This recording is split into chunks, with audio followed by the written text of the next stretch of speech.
Hi there, welcome to another Divi theme video. This is Jamie from System22 and webdesignandtechtips.com. We got a fun one for you today. We've got a little text mask that's parallax.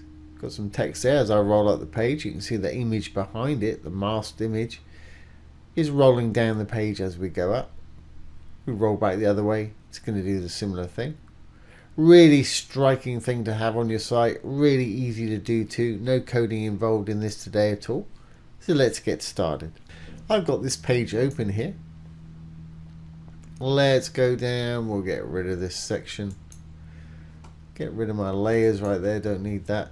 Let's add a new section. I'm going to put it between these other two sections so I've got a bit of scroll room. I'm going to use a single flex column. Inside, I'm going to put a heading module.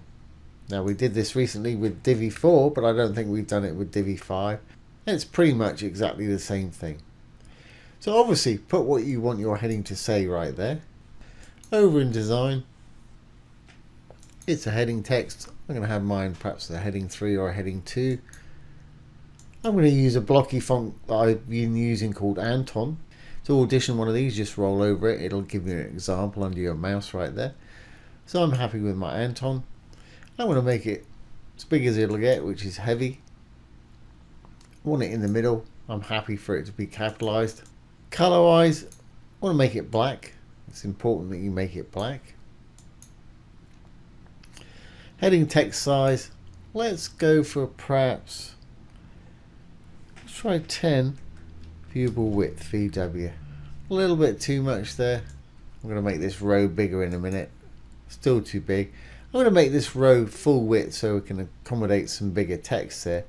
Green tab for the row. I'm going to go in there. Design, sizing. Width there, I'm going to type in 100. We've already got percent selected over here. Max width, I'm going to type in 100 and the percent sign. Got to put the percent sign in here, otherwise it'll try and put in pics for you. That's better, that fits better. Let's check back on there on our heading text. See if we can't go up just a little bit more. 10. That's okay. Maybe one more. See what it's going to look like on tablet. Yep. And mobile. Yep. That fits fine on all those devices. Perfect. Okay. Well, now let's do the fun bit. The image that we want to see bleed through our text right here is actually sitting in the column of the row. So we're in the heading module itself at the moment. If not, just click on it.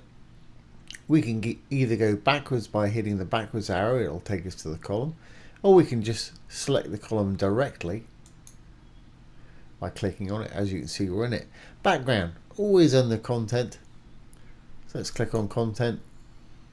There's the background. Here we need to choose the image that we want to see. I'm going to go third tab, add background image, and grab whatever image is going to work for you. It's usually good to have something with a lot of contrast or different colors or something like that. Tends to work a lot better.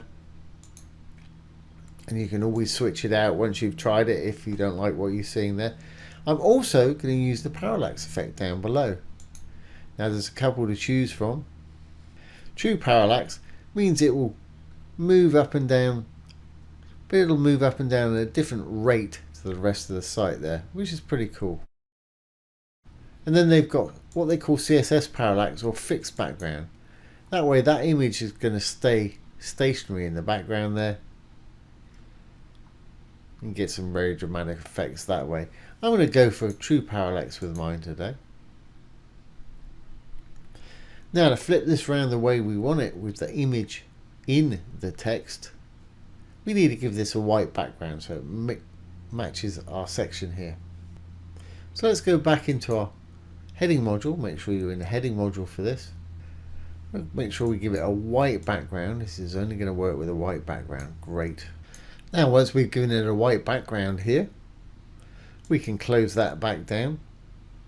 Still in the heading, we want to go over to our design and down to filters. If we roll down to the bottom here, we'll find a blend mode. We can go in there. For this particular one, we want to set it to screen number 3 right here. And we've got an image in the background there. when I roll up the site. As you can see, it's nice and parallax. Now, like I said before, if you don't like that or you want to change it out, you can just select a different one while you're in there. So remember that image is in the column. We want to go up to the column. Background's always under content. And we can flip it out, perhaps for a darker one.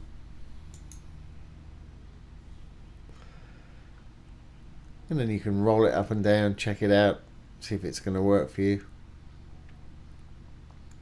I think my original one was okay then. Just click on it, flip back. And let's see what we've got on the actual front end here. I'm going to save draft. Let's get rid of the previous preview. And we'll have a new preview.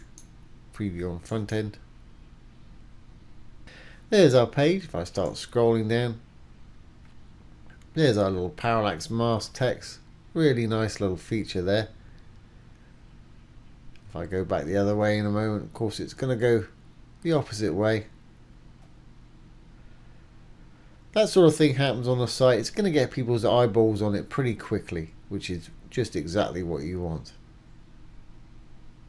As you can see, really easy to do.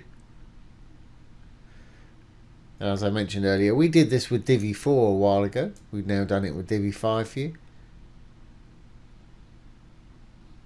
I hope you've enjoyed this today and found it useful. Don't forget, if you've got any questions either about Divi 4 or Divi 5, pop them down below. I'll do my best to answer them for you, or make a little demo video just like this one. So once again, this has been Jamie with System22 and webdesignandtechtips.com. Thanks for watching. Have a great day.